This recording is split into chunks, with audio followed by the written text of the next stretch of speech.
Okay, નમસ્કાર, જય શ્રી કૃષ્ણ. હું નાય આશીષ, ગુજરાત અક્ષા ફર્ટિલાઇઝર કંપની વાંકાનેરમાંથી. ખેડૂત મિત્રો, કોઈ પણ પાકમાં આપવા અથવા વાપરવા માટેનું ચોખ્ખું ઘી એટલે ગુજરાત અક્ષા કંપનીનું અક્ષા ઝીંક 11 માહિતી આપું એના પહેલા આપણો ફાર્મરનો પરિચય લઈ લઈએ, પછી આપણે વાત કરીએ. તમારો પરિચય આપી દો. મારું નામ પંકજભાઈ પ્રાણલાલ પટેલ, ગામ દાદુસર, તાલુકો જિલ્લો મહેસાણા, ગુજરાત. ઓકે, એક મોબાઈલ નંબર આપી દો.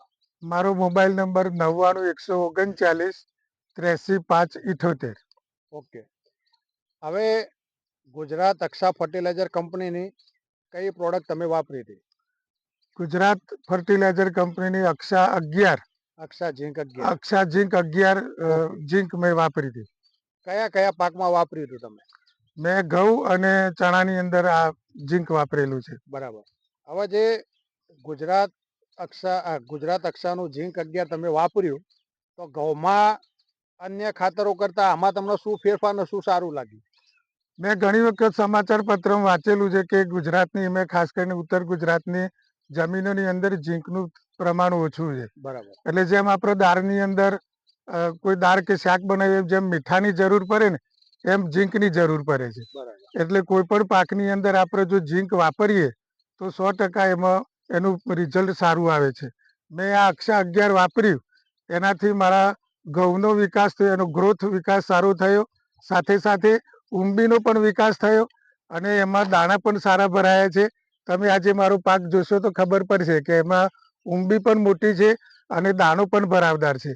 એ જ રીતે આ ઘઉંની પાછળ ચણાનું પણ વાવેતર કર્યું છે. એમાં પણ મેં અક્ષા 11 ઝીંક વાપરેલ છે. એની અંદર પણ તમે જોશો તો એ પોપટાની અંદર દાણો મોટો અને એકદમ ભરાવદાર બન્યો છે. એ અક્ષા 11 થી મહત્વનો ફાયદો એ થાય છે કે એનાથી છોડનો વિકાસ થાય છે અને છોડના જે પાન છે એ પ્રકાશ સંશ્લેષણની ક્રિયાથી ખોરાક પ્રાપ્ત કરે છે. આપણે જોયું છે કે કોઈ પણ વનસ્પતિ હોય એનું પાન એ એનું રસોડું કહેવાય. એટલે આ ઝીંક દ્વારા મેં એનો પ્રયોગ કરવાથી ખરેખર મારા ઘઉંનો વિકાસ સારો છે. તમે આજુબાજુના ખેતરોમાં ઘઉંનો પાક જોશો તો મારા પાકની અંદર તમને ઘણો ફરક લાગશે. હું તો આ અક્ષા 11 વાપરવાનો બીજા ખેડૂતોને પણ આગ્રહ કરીશ કે ભાઈ અક્ષા 11 તમે એક વખત તો કમસે કમ કોઈ પણ પાકની અંદર નાખશો તો 100% સારું પરિણામ મળશે. જય હિન્દ, જય ભારત. ઓકે, અને ખેડૂત મિત્રો, અક્ષા ઝીંક 11 એ જે મિક્સ માઇક્રોન્યુટન અને સૂક્ષ્મ તત્વોથી ભરેલું ખાતર છે. એને તમે પાયામાં અને પૂરતી ખાતર તરીકે ઉપરથી પણ તમે એને આપી શકો છો. અને દરેક પાકમાં બહુ મહત્વનું કામ કરે છે. એમાં ઝીંક, ફેરસ, કોપર, બોરોન, મેંગેનીઝ બધા સૂક્ષ્મ તત્વો આવી જાય છે.